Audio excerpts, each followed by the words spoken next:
ഗസയിൽ വെടിനിർത്തൽ പ്രാബല്യത്തിൽ വന്നതോടെ ഇസ്രയേൽ സൈന്യം മുൻ നിശ്ചയിച്ച പിൻവാങ്ങൽ രേഖയിലേക്ക് പിന്മാറി. തിങ്കളാഴ്ച ബന്ദിമോചനം സാധ്യമാകുമെന്ന് US പ്രസിഡന്റ് ഡൊണാൾഡ് ട്രംപ്.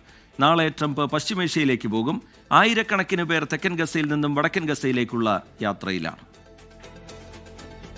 തകർന്ന വീടുകളും കൊല്ലപ്പെട്ട ബന്ധുക്കളുടെ ഓർമ്മകളുമാണ് കാത്തിരിക്കുന്നതെങ്കിലും ജന്മനാട്ടിലേക്കുള്ള മടക്കയാത്രയുടെ സന്തോഷത്തിലാണ് പലസ്തീനികൾ.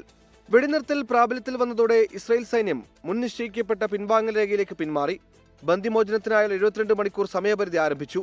ജീവിച്ചിരിക്കുന്ന 20 ബന്ദികളെയും 28 ബന്ദികളുടെ മൃതദേഹങ്ങളുമാണ് കൈമാറുക. പകരം 2000-ഓളം പലസ്തീൻ തടവുകാരെയും വിട്ടയക്കും. 5 ജീവപര്യന്തം ശിക്ഷയ്ക്ക് വിധിക്കപ്പെട്ട പലസ്തീൻ നേതാവ് മർവാൻ ബർഗൌട്ടിയെ വിട്ടയക്കില്ലെന്ന് ഇസ്രായേൽ അറിയിച്ചിട്ടുണ്ട്. തിങ്കളാഴ്ചയോടെ ബന്ദിമോചനം സാധ്യമാകുമെന്ന് അമേരിക്കൻ പ്രസിഡന്റ് ഡൊണാൾഡ് ട്രംപ് വ്യക്തമാക്കി. ഞായറാഴ്ചയോടെ പശ്ചിമേഷ്യയിലേക്ക് ട്രംപ് പോകും. ഈജിപ്തിൽ നടക്കുന്ന വെടിനിർത്തൽ കരാർ ചടങ്ങിൽ പങ്കെടുക്കുന്ന ട്രംപ് ഇസ്രായേലി പാർലമെന്റിനെയും അഭിസംബോധന ചെയ്യും. അതിനിടെ ബന്ദിയാക്കപ്പെട്ട മുഴുവൻ പേരും തിരിച്ചെത്തില്ലെന്ന് ഇതാദ്യമായി ടെലിവിഷൻ സന്ദേശത്തിൽ ഇസ്രായേൽ പ്രധാനമന്ത്രി ബെഞ്ചമിൻ നെതന്യാഹു സൂചിപ്പിച്ചു. അതിനിടെ ഗസയുടെ ഭരണം വിദേശീയർ ഏറ്റെടുക്കുന്നത് അംഗീകരിക്കില്ലെന്ന് ഹമാസും പലസ്തീൻ ഇസ്ലാമിക് ജിഹാദ് അടക്കമുള്ള സംഘടനകളും വ്യക്തമാക്കി.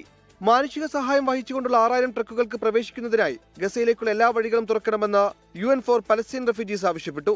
അതിനിടെ തെക്കൻ ലെബനനിലെ സിദോണിലെ ഹിസ്ബുള്ള കേന്ദ്രത്തിലേക്ക് ഇസ്രായേൽ കനത്ത ആക്രമണം നടത്തി.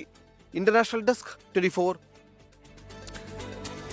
ലോകത്തെവിടെയായാലും ഏത് സമയത്തും 24 വാർത്തകളും ഓഗ്മെന്റഡ് റിയാലിറ്റി പാക്കേജുകളും എക്സ്പ്ലെയിനറുകളും വിശദമായി കാണാൻ ഞങ്ങളുടെ YouTube ചാനൽ നിങ്ങൾക്ക് സബ്സ്ക്രൈബ് ചെയ്യാം.